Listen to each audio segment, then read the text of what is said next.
Well, I mean, every present civilization, no matter what great invention or method that it concocts, always comes to some sort of sticky, unhappy end, right? You know, there's going to be some sort of thing that's been missed. Like Thomson, he missed that there weren't corpuscles. Apparently they're not, according to Rutherford, and that was kind of,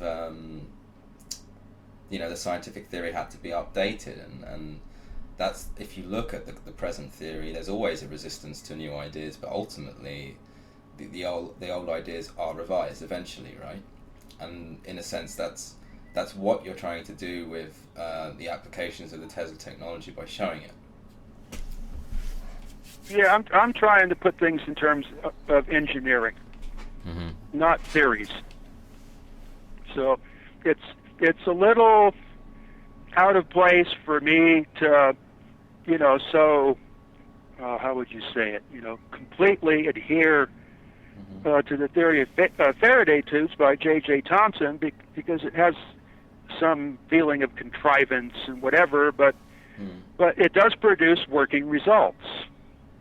So that would indicate to me there must be something to the theory, and then what it allows me to do, it allows me to put things into very basic terms to derive, various relationships or quantities or whatever that's easy for everybody to understand.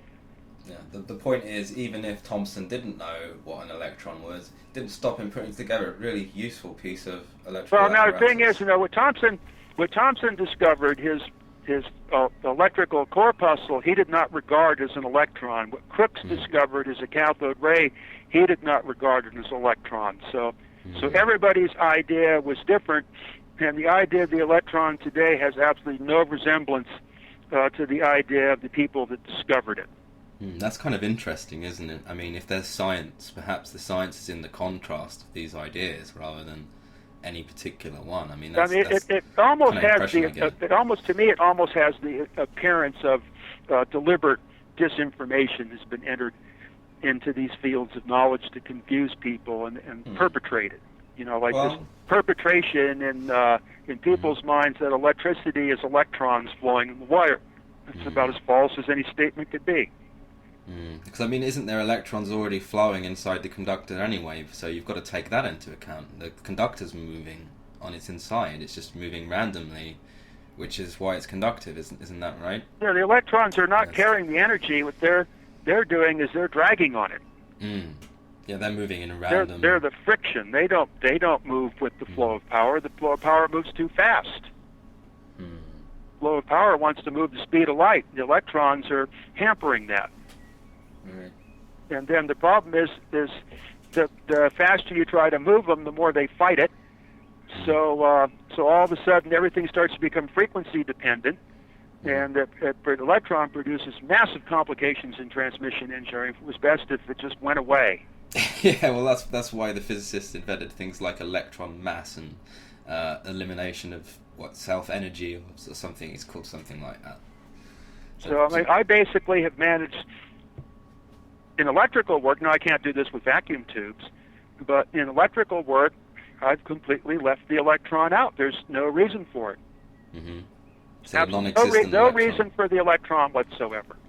It serves no useful representation or quantity or anything in electrical work other than it can identify a certain quantum of electric induction. That's what Thomson was after. Right. So Thomson determined that the Faraday tubes all have the exact same size. Faraday determined that in the process of electrolysis, everything moves in quantum steps.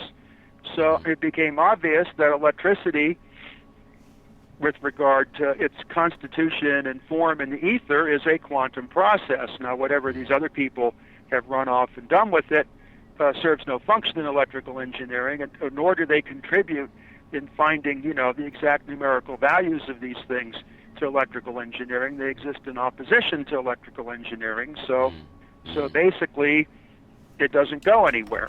So what I'm doing is slowly correcting that. So, I mean, from what I understand, a battery has an anode and a cathode, and depending on what materials you use for each, and it determines the rate at which the electrolyte or the acid can eat away one of them to generate current.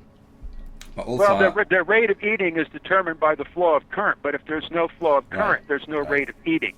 Right, I'm with you. So, I mean, if I was to use the analog and say, if that battery was cooled down to a very low temperature, would it still work? No, they don't like to work at cold temperatures. And that would be because surely it's depending upon the motion of the electrons inside the anode and cathode conductor. So that would mean that there is an external cause to a battery working. Well, I mean, all that really tells you is that chemical processes do not like to work at low temperatures. That's why, you usually heat your test tube or your Erlenmeyer flask up, with your mix inside to get what you want. You don't put it in the icebox. Right. So, I mean, these electrons things and whatever it is that's inside atoms, whether it's excited or not, actually is determining some of its properties. Like, it's not... A battery doesn't work if the parts inside it are not moving mechanically. Does that make sense? Yeah, there has to be a migration of ions and electrons. So, I mean, does that not confirm what people like Nikola Tesla and Edward Leeds Scoulin said when there was an external force, in this case being the sun's heat, that makes the battery work? I mean, that fascinated me when I thought about that in terms of a thought experiment. I mean, maybe I'm misinterpreting it. Yeah, I'm not quite certain about that. Okay. Well, moving on. When talking about the cosmic ray, Nikola Tesla's cosmic ray, often some confusion arises in that physicists describe a cosmic ray very differently to the way that Tesla did. Well, unfortunately, Tesla doesn't give a lot of description. No, he doesn't, no. But he does give a detailed account of his experiments. So the cosmic ray would be, something that would be launched by the extremely intense dielectric field of induction surrounding the sun. He claimed they went 50 times faster than the velocity of light, and they're very subtle. They could move through anything, and that kind of, other than the velocity, that kind of fits the cosmic ray as the physicist defines it. But all these different species of radiation are much more complex than what we're taught today. Right. And is there a specific reason for that, or is it just a misunderstanding in the way that it's unfolded as a theory? Well, one thing is the process of detection and measurement. Mm-hmm. So if you're not set up to measure these things or know anything about them, well, then they're not there. Right. So I mean, Tesla had that edge over most of his contemporaries. He was engineering minded enough that he could make all the very special apparatus for his experiments that other people could not make. The Tesla transformer being one in particular. Right. Also his high-speed mercury switches, which were an essential part of a lot of his work, and no one's been able to duplicate those. So really? Because of that, people say that they're duplicating certain things that Tesla did. Well, they're not, because they don't have that. It's this erroneous concept that it's a spark gap. The spark gap is just a coupling device.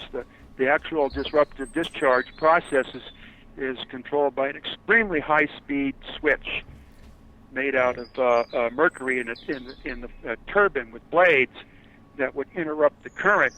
And Tesla was the only one that had these.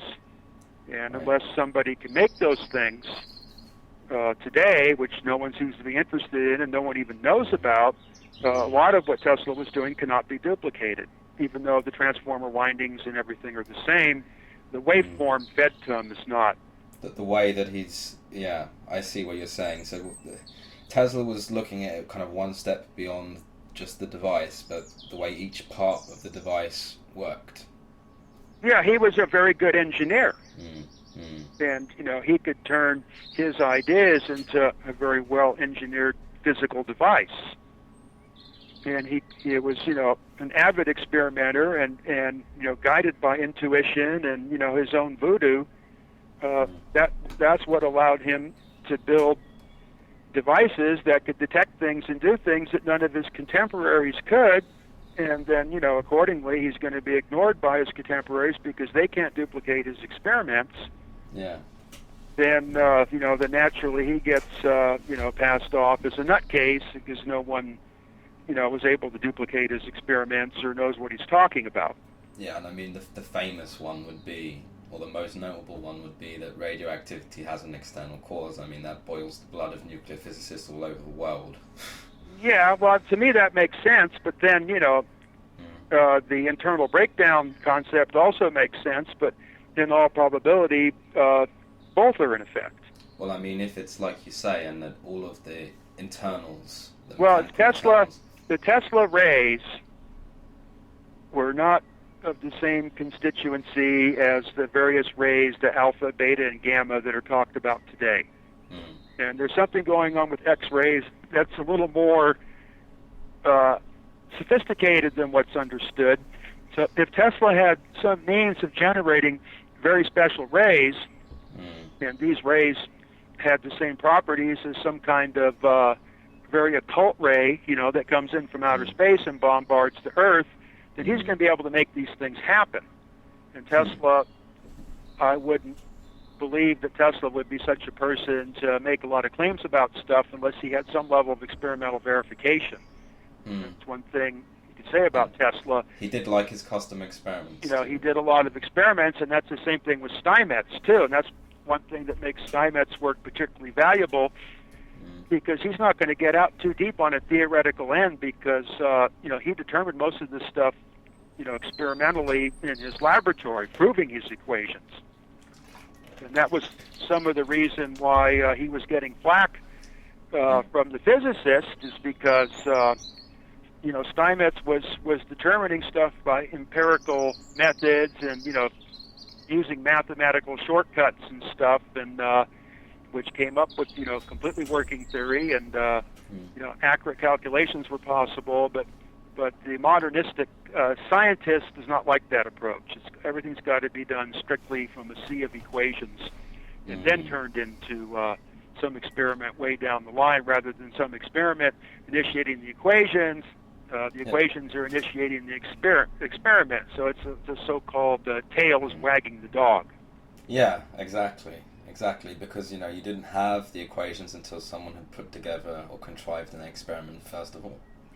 Yeah, it got to the point, in 1900 where the equations themselves became the reality, and then the physics they were connected to wasn't. It's like that famous statement by Edwin Armstrong. They substitute words for reality, and then they talk about the words. That says it right there. That's what's happening. It's an unkind experience as well if you're exposed to that. I've been exposed to that, where they're only interested in words and concepts, and they're not interested in something new. I mean, that seems to be really the problem that seems to hold back most science. Like Greek science could have gone quite a long way. There was nothing wrong with their data. There's quite a serious problem with their interpretation, and I mean, isn't that it? The interpretation is what it all comes down to, and in invention, the interpretation is king, right? Well, also, each of those eras, they had their specific idea what they were after, and that interest might not be parallel to the interest that exists today. That's basically what's going on with the Pythagoreanism and all the stuff that I'm getting into in music. It was a whole different way of looking at stuff, and it was a whole different aim of what you were after.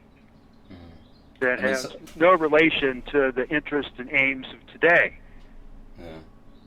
So, I mean, regarding kind of complex numbers, imaginary numbers, and time, I think someone mentioned to me that some philosophers of physics and physicists know there's an issue, but it's not as blatant to them as it is for an electrical engineer. Yeah, I kind of missed that question. So I'm getting basically 3 out of 4 words, so I have to do a lot of pieces. So it's probably, I'm sitting back in my seat, my apologies. Well, the other thing too is I have an extremely difficult time with accents. All right, I'm sorry. So I'll try and remove it and speak a bit more American. No, well, the modern, telephonic communication system is so severely distorted that it makes it so that I can't deal with the distortion and an accent at the same time. Mm-hmm. Same problem I have on the shortwave radio. Okay. Shall I ask the question again anyway? Regarding complex numbers, imaginary numbers, and time, someone mentioned to me that philosophers of physics and physicists know that there's an issue with these things, but it's not as blatant, it's not as obvious to them as it is for electrical engineers. Would you agree with that? Yeah, well, these things form the fundamentals of electrical engineering, but do not form the fundamentals of physics. Right, which would explain why it's not as obvious, because they're not applying that to everything they look at. Well, they're not interested. So, there's a PhD mathematician that I write back and forth to, and he's chosen the path of physics. And and I kind of like, people that have more knowledge about something than I do can help me out with some of the details, but there's absolutely no interest there at all. They don't want to hear about it. It's not, so they want you to all speak this their modernistic whatever. They don't want to hear about it. They never heard of it, and they don't want to hear about it. Right. If you're not going to speak my engineering language, I'm not going to speak to you, kind of thing. But that's the kind of story of Babylon, isn't it? That's what you were saying to me last time. Yeah. Well, the other thing, is the engineer has to make something that works too. So that kind of forces a different reality. You don't get paid if the lights don't come on at the end of the job. Yeah, the scientists get paid for theories. Yeah, they get paid to maintain a level of mysticism. So there's other scientists that I talk to, and they have this dismay that they're not really allowed to do the very things that got them interested in becoming a scientist. Right. It's just all this. You've got to keep propounding all of this mythology that but then you don't get to go out and do anything. It just all becomes manipulating symbols on paper. It's a form of poetry. Well, hasn't it become a kind of political process now? There's a kind of politics to the process of accepting a new theory. If it's not published in these four journals, the whole scientific thing has become very racially centered and very politically centered. So it's useless. It really is useless. Even with the best intentions of the people engaging in that field, it's useless. Yeah, the common man would call it elitist almost, because they're talking in real terms and. Yeah, it's what it is. It's a class of Pharisees. Yeah. That's what you're dealing with. Is a class of Pharisees. It's identical. Yeah. The Catholic Church held this position at one time. So it's just another type of Catholicism. It's best just to completely ignore it. Yeah. I mean, separating these ideas might be as hard as separating entangled particles, Eric. So, I mean, I just ignore it. Yeah. It's not happening. It doesn't do anything for me. I'm not really, it's just an ongoing situation. It's a distraction. The whole thing is a distraction. So if I need to do any kind of science, I'm well capable of doing my own science. I made very deliberate effort as a child to train myself to be a scientist. Yeah, I mean, so I'm severely into it. And actually, when I went through my test before I went into Sonoma University, they said that I have the top scores in the entire country in natural science. Really? Yeah. Wow. So up there on the top 1 percentile. Really? Yeah. That's pretty good. Well, I worked towards that. Didn't just happen, because I banged my head on the concrete one afternoon. I worked for it. Made it happen. And there was an interest in society to make it happen then, but those people are all dead. That's what happens eventually to us all. It's just a case of what we can leave for the rest of the world to continue on, I suppose. I mean, someone said to me, who was a scientist, they said, if what Tesla says, first he called Tesla a liar, and then he said, if what Tesla says is true, then simply you can just make a prediction about what's going on in nuclear physics, and then you'll prove it. But that's never going to happen. And I said, well, never. Well, this whole scientific. nuclear physics thing now, that kind of points the whole thing out. Is originally it started off as a study of electricity. Then it got involved with electricity and matter, and then when J.J. Thomson and his contemporaries came about, then that brought about what's called atomic science. But now it's been pinched into a category of nuclear physics. Well, the nuclear element of the atom is not the entire atom. Right. So it's a focusing in on something that's not really complete. You see what I'm getting at? So when you say nuclear physics, you're dealing with something that has deliberately limited itself, right, and only wants to operate within, its own perception. So so the whole thing is you build larger and larger machines to more thoroughly smash the nucleus, and then you catalog the debris. It's like, if I wanted to study a rabbit, rather than feeding it and watching it move, if I take a big, like 2x12 and smack the thing and splatter it on the floor, and then categorize all the little globules and remains of things, well, that's how the physicist studies the rabbit. So the whole thing's become an experience. As you keep cranking up the voltage, you get more fragments. Well, that just seems to make sense, If you want to see how a town's put together, drop a nuclear bomb on it, and then count each little piece of, ionization that flies off in the universe. The whole thing is Babylonian, right? And the reason why they're trying to blow those things apart is because they've kind of accepted a certain statement in quantum mechanics that it's not observable, and you'll never know. The thing is, you have to remember, that these are all kids. I grew up in that realm, that built bombs and like to blow things up and make big sparks. Okay, Yep. I was there too. Yep. And today that kind of activity would get you in immense trouble, but in the 50s it was encouraged. If Junior built a nuclear reactor in the basement, he would have been, the nation's #1 hero, not a terrorist suspect. Yeah. Different concept. Yeah, gone are the good old days, eh? Yeah. Probably when you didn't need a license to have radium. So, most of the government laboratories are all filled with sexual deviants that like to blow stuff up. And, and these, desires never really, totally go away as the human being, grows older. So it's, I was into the same thing. Yeah. In high school, bigger transformers, bigger sparks, more intense rays, and, higher levels of radioactivity, and, and immense temperatures, and, just how high can we turn it up before, every electronic device in the neighborhood is rendered, a pile of ash. Yeah. That was so that's basically what's going on. Those are all still the forces involved. So it's the whole thing. Things like that happen. The whole thing is a dead end reality.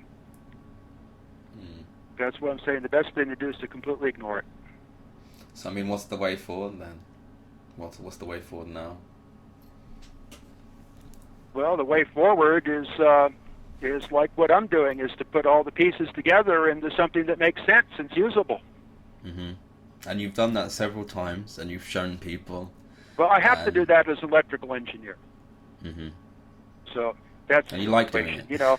Is I, somebody calls me up and and they got a problem and they want me to deal with it, and I have to go there and I got to figure out and I got to deal with it, and sometimes it's not very easy. Sometimes it doesn't make any sense. Sometimes there's no information or whatever, and I have to piece these things together. It's what, that's what I've been doing the whole time I've been practicing this stuff. The day I got out of high school and went into the Navy, that was what was going on. Navy had all these problems. My job was to solve them, was to figure them out. An electrical Sherlock Holmes, huh? What's that now? An electrical Sherlock Holmes. Yeah, well, I mean, that's what you're supposed to do. That's what you're Yeah. paid for. Yeah, and I mean, some of us are just curious, where the hell this thing started, what it is, what is matter, what is space, what is time. Simple questions, right? But the answers are not simple. Well, the thing is, I'm not getting that philosophical about it. No. I'm interested in electrical engineering. I like to build things. The only reason that I got into the mathematics, was primarily because I had no more equipment. Mm. And then at that point, I encountered Philo Farnsworth, and he encouraged the mathematics, and it was a good idea because there's way too many things that I didn't know, and I was mostly just interested in making big sparks. And I mean, Philo Farnsworth is a very famous person, right? The son of a famous inventor and scientist. You don't really speak about him that much. You should speak about him more. Cause, well, I don't know. Philo was in pretty bad shape, so at any rate, it's kind of like most of everything else in my life. By the time I showed up, I was pretty much dealing with a screwed up empty shell. So he had very serious drug problems and alcoholism problems, and he was undergoing severe harassment by Commonweal, which was, basically causing him to go insane. And Philo was a wreck. Philo was an invalid that myself and David, we'd have to, administer some kind of, psychological care to Philo and help him along to bring out the, the science and engineering aspects instead of all, the drooling and goofiness and whatever. Yeah. And it didn't work. Well, Commonwealth will have that effect on a person, I should imagine. I mean, it's not the first time I've heard that word. Commonweal seems to come up a lot, and it's usually when someone's hitting they a operate fan. they operate with an iron fist in Bolinas. They have their little terror squads and vandals, and they're very conniving with the government. These are some really bad news people. So It'd be interesting to know who funds them, wouldn't it? What's that now?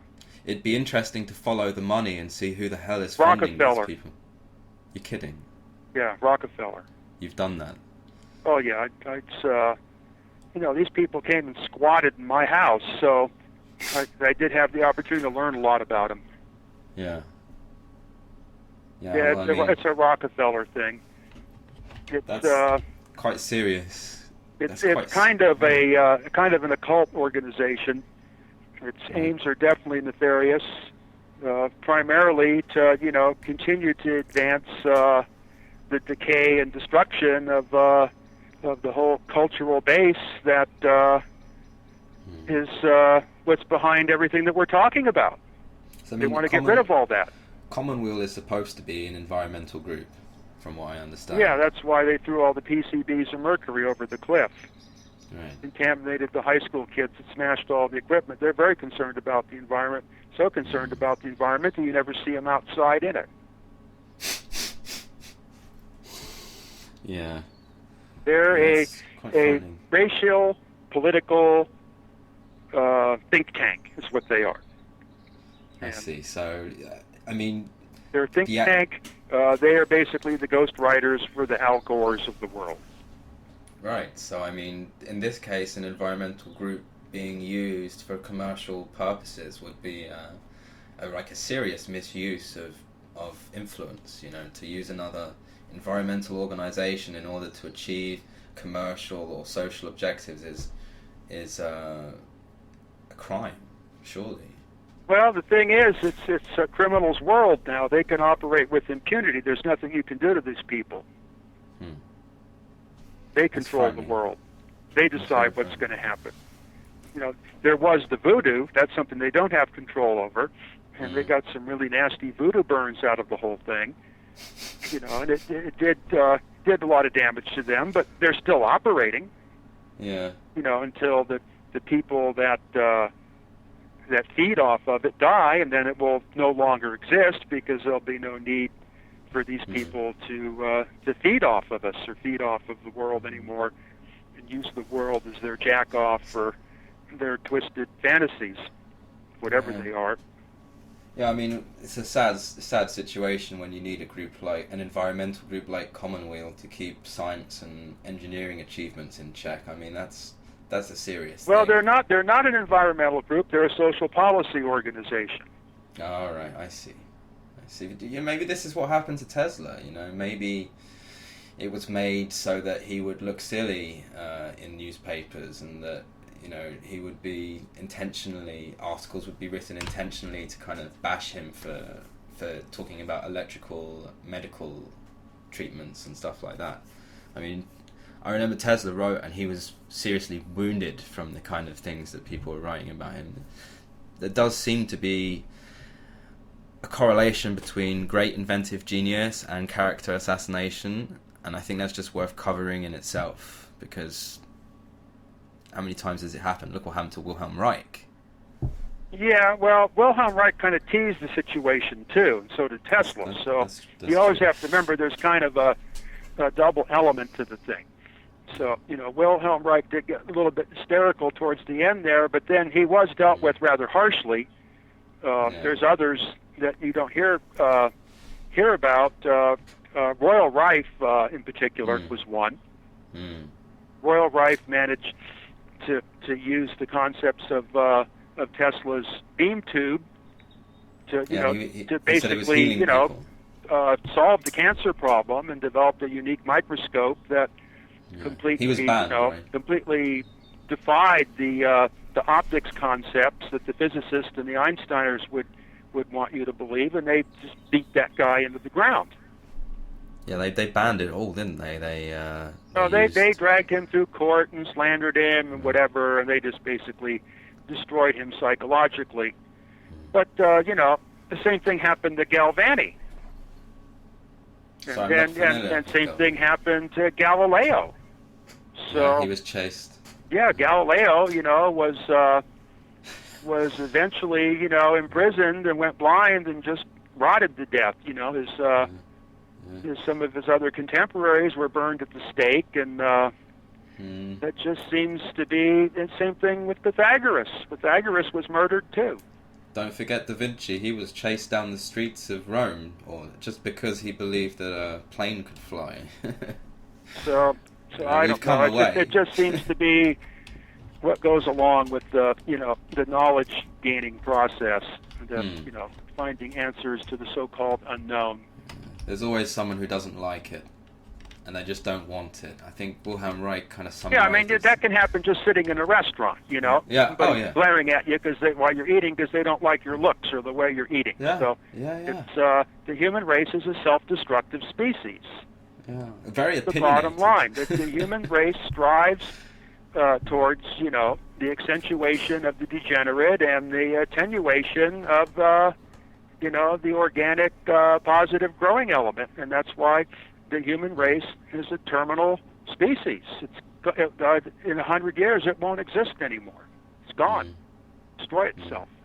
So I mean, regarding Wilhelm Reich, if we can just touch on that briefly, Wilhelm Reich had this theory that if you had many layers of metals and insulators, or metals and natural organic components, that he called the dielectric the organic. Yeah. So he stretched the term organic because something like silicon dioxide you don't consider organic, from a life sciences standpoint, but from a chemical standpoint, it's organic because it's got an oxygen molecule. Right. So Wilhelm Reich, but the thing is, his orgone accumulator is just a physical manifestation of a whole, theory and practice that he had that extended out of the works of Sigmund Freud, and because it had a premise that people's sexual complications are what cause most of their other problems in life and their insanities and diseases and all that. That wasn't a particularly popular concept then. No, he called it masking, and although it's not known by many people, Wilhelm Reich was one of Freud's top students. Yeah, also it's not well known either that he was a radical communist to hang out, and he also hung out with some of the real sickos of that movement. Really, I had no idea. Yeah, so Reich was, Reich wasn't necessarily a darling. No, no. No, he's very opinionated, and he was definitely a fighter. And if you heard his voice, he does a private recording where he says that they're all against me in some small way. It's in their blood. They don't want it.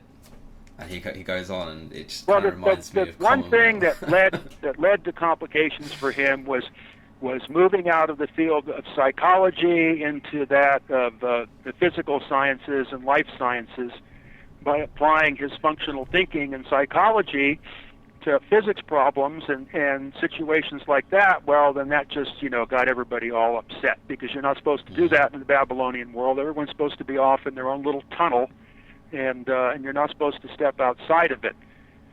So that got him in trouble when he starts making his own physical interpretations, but those physical interpretations based on his functional thinking, led to my concept of the cosmic induction generator.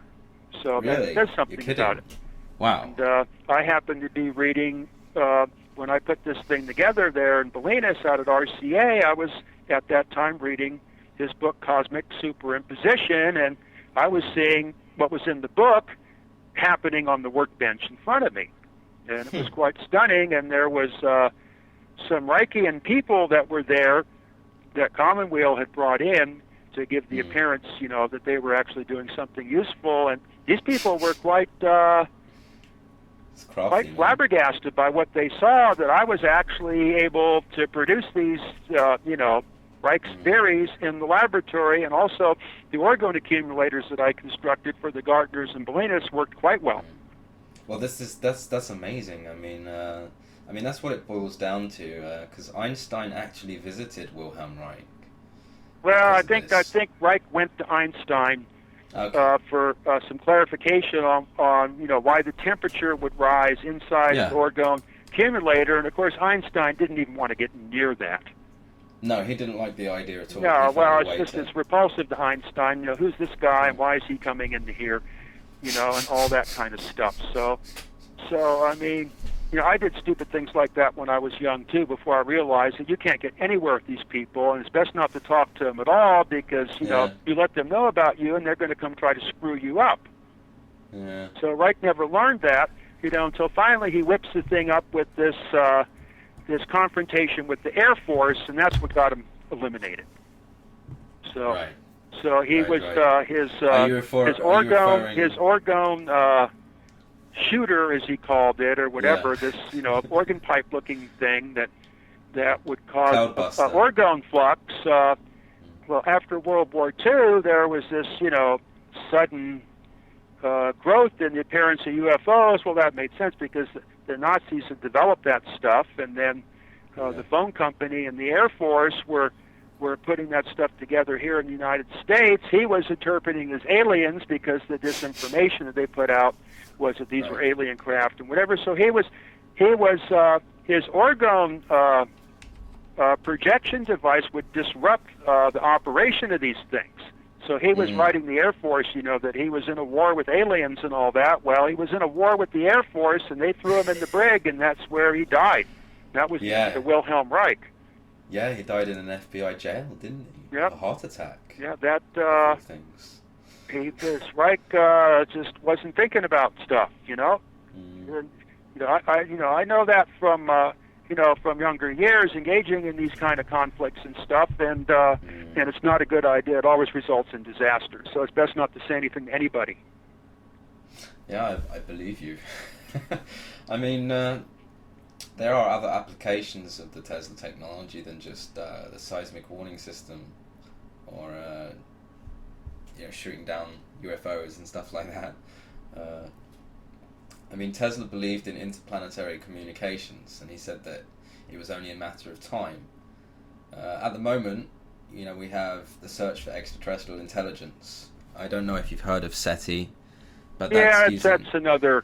It's not going to happen with electromagnetic waves. No, because they're so slow and they're dispersive. So another type of propagation is required, but But the Einsteiners have said that that mode of propagation cannot possibly exist, and Heaviside, sided with that view. So it's just simply no one's going to look in that direction. No one's even going to perform the most basic experiments to determine if there's another mode of propagation because they don't want to know about it. The toys they have are already too much fun, okay, and they make too much money. Yeah. There's just too much invested in it, and that's where it's going to go.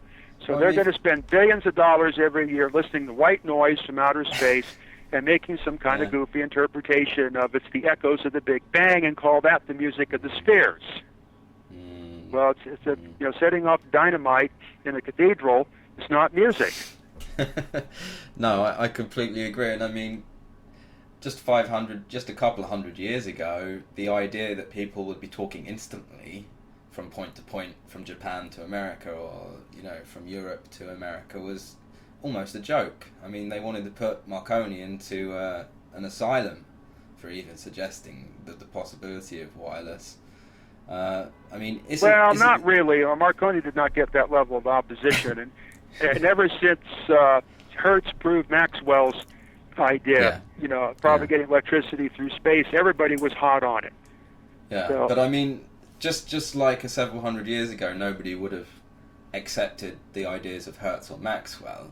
Don't you think it's fair to say that now, because of the current communication system, just like then, they're not ready to accept an interplanetary communications because it's kind of not needed yet. Kind of haven't got to that point as a civilization. Well, there's no more natural philosophy creating any ideas that are going to lead to discoveries like those of Maxwell and Hertz. Because that's just simply not happening anymore. And Maxwell's ideas were not well received at first at all. In fact, it was outright rejected until Heinrich Hertz came along, and then all of a sudden everybody loved him. Yeah, because of radio. Yeah, and then it turned out it went over to the other side. People got too wrapped up into that, and it led to things like the theory of relativity and the rest of that, and the fact that all waves must be electromagnetic. But and so then basically all it did was create a negative situation. Because Maxwell was trying to try to discover things and learn stuff, and his theories were by no means final. The notion of light traveling through space as a transverse electromagnetic wave is almost absurd because a transverse electromagnetic wave can only flow in a tight boundary condition, like between the wires of a transmission line or inside, a metal waveguide or inside of a fiber optics bundle or whatever that cannot propagate in unbounded space. So nobody to this day knows what light is. I think nobody knows what gravity is either. I mean, is gravity a wave? Well, there's even less knowledge of what gravity is because you can't turn it on and off. You can't modulate it. There's no way to access it.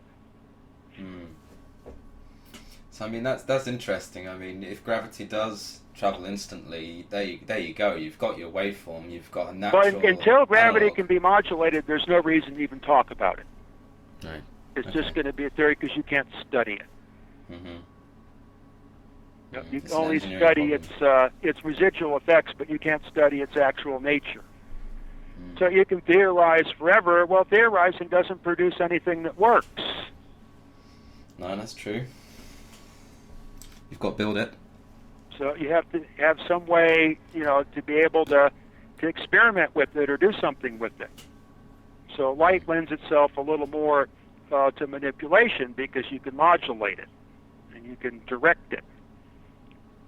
Gravity seems to be nothing you can do with it. So it's really all about how to measure a wave or particle or isolate it from everything else. That's the problem. Yeah, you can't get into it. You can't access the gravity. There's no way to influence it, or it's just not available for that. Electricity is something that you can manage, with a boundary condition, metallic dielectric geometry, and then you can manage electricity and you can make it, come and go and do as you wish with it. But then again, you still really don't know what the electricity is because if you try to, get at it, it's in the ether and it's not there. So electricity, all these things, no one knows anything about any of it. I mean, it's like the picture Steinmetz finally concluded that it's impossible. Right. That no one's going to understand this stuff. It's just going to be an endless succession of theories. First one theory comes about, and then somebody comes up with another theory, and that theory gets overturned. And then a third one comes around, and then it goes back to the original one, and then somebody comes up with another one that says all the other theories are wrong, and that's found out to not work at all, but it's such a nice theory, that's the one we're going to keep.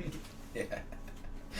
Yeah, I mean, I don't know a lot about it, but even a common photograph with this photon hitting the photographic screen, that's a photon creating an electron. So the picture that you're getting isn't what's there; it's an interaction with what was there. Yeah, and then we do not know what a photon, nor do we know what an electron is. And it gets really weird because I can't take and fill a test tube with electrons or photons and poke at them. They're not available. So you can't actually prove what we assume as an electrician. The photons and electrons are singular points in an all-reaching electric field. You cannot specifically isolate them to one spot in space. That's why they have all these complications with their double slit experiments and all the rest of that stuff, is because they've erased the reality of the situation. So everything that happens tends to be unreal. So let's create a mystical goofiness of strangeness and spookiness and the rest of it. Well, you're no better off with that than you were back in the year 900 working for the Catholic Church. Yeah, I see what you're saying. But the scientists, in their defense, the inventors believe that from these observations of the double slit experiment and that they can make predictions about what they think they've observed, which is quite convoluted, I must admit, when I say it to you, but it is an effective way at creating whatever it is they've created. You're not very impressed with the electromagnetic world, though, are you, really?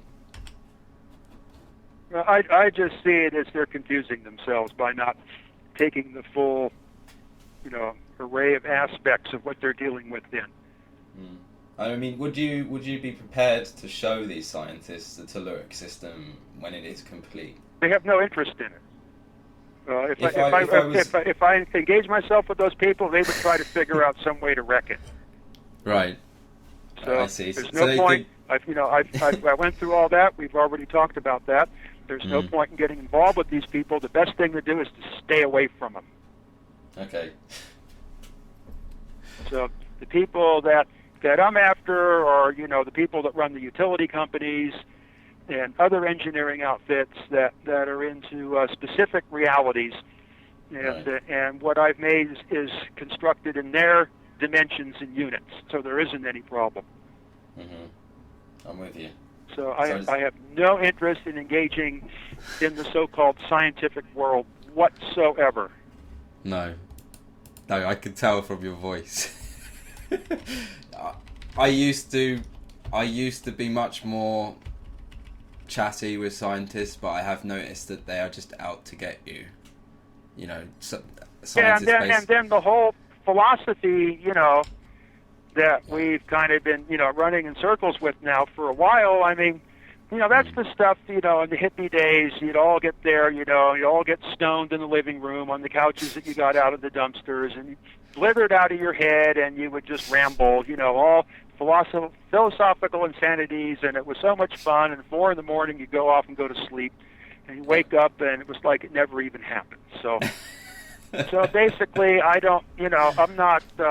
I'm more into, hardcore reality situations. Yeah. Well, so what you're saying is that scientists themselves are human and they are biased and they're not interested in a new engineering language or mathematical theory. They're really interested in applying the ones they have. Science is an expression of a finite philosophy. A philosophy that's orientated in the directions of, the wishes and aims of a certain society. Yeah.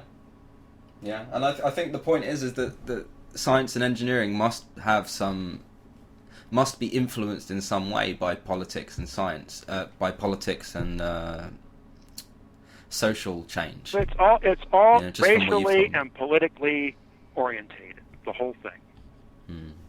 So what modernistic science does is it creates kind of a stupefying drug to keep people, in a constant mystery, big bangs and curved space and all this type of stuff that has absolutely no meaning, and to keep people thinking that they're just a mass of electrons and protons, and the only reason why they exist on Earth is to fill the toilet bowl, is, it's just demeaning, belittling, condescending, anthropocentric bullshit.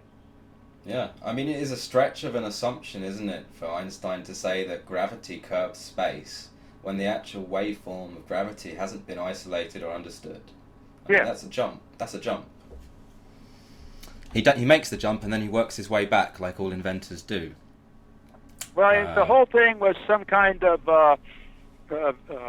stone concoction between him and this Minkowski guy.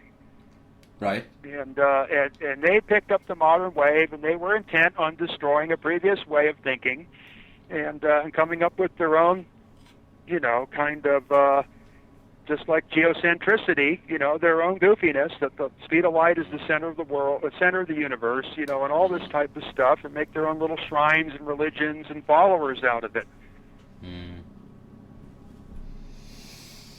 Fascinating. It's all a waste of time. Yeah.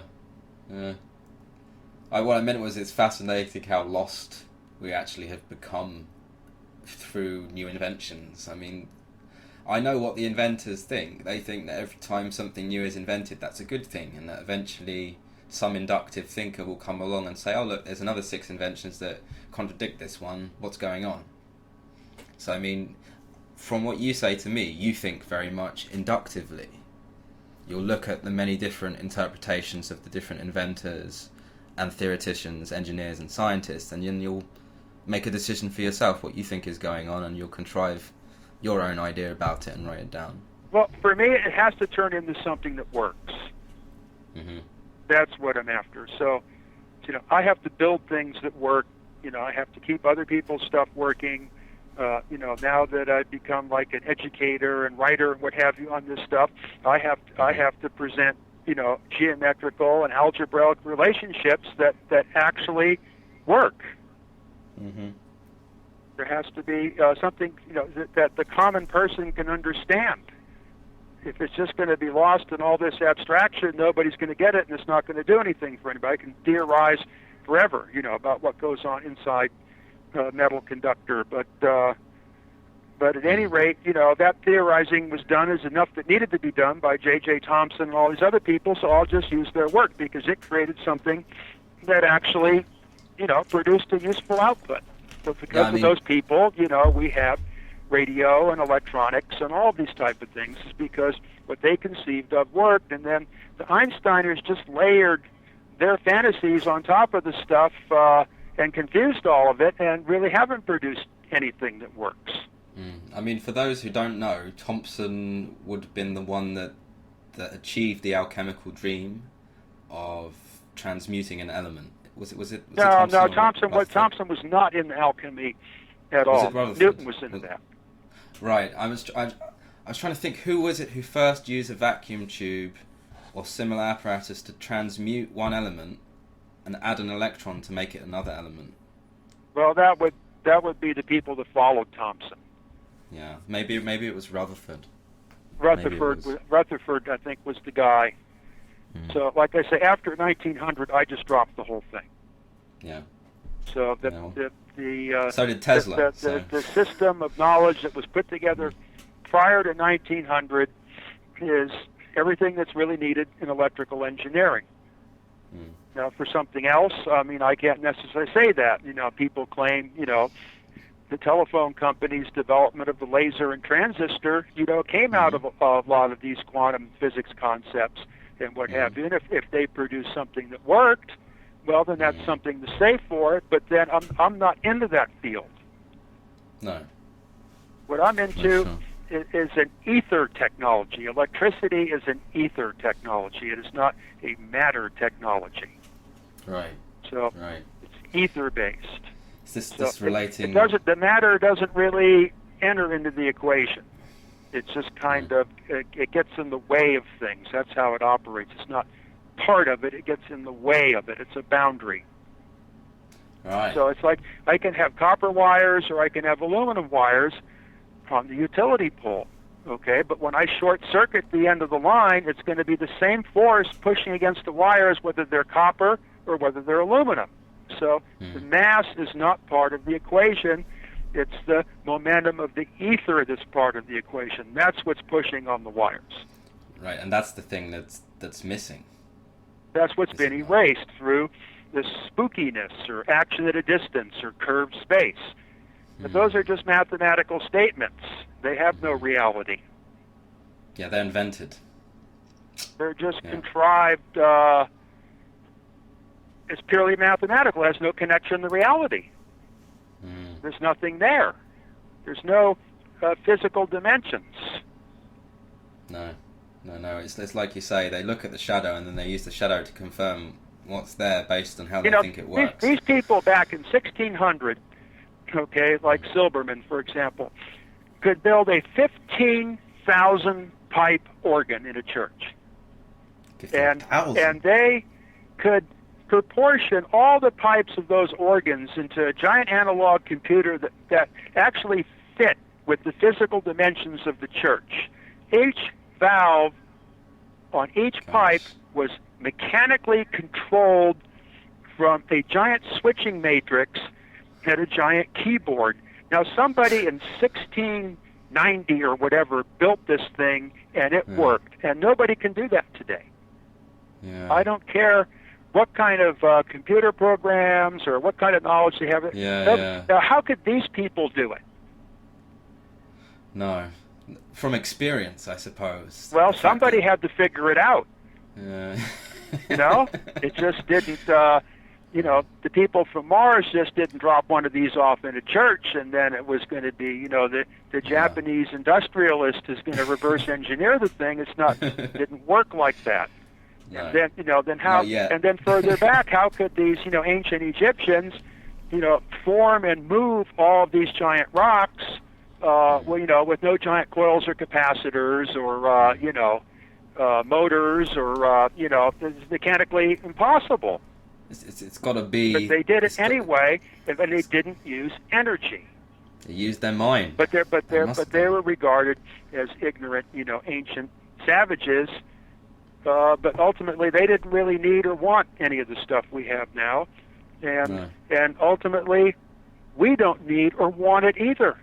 No, we learnt why we need it, but they hadn't learnt that yet. This whole digitization of society is a sickness, and ultimately, people don't want it.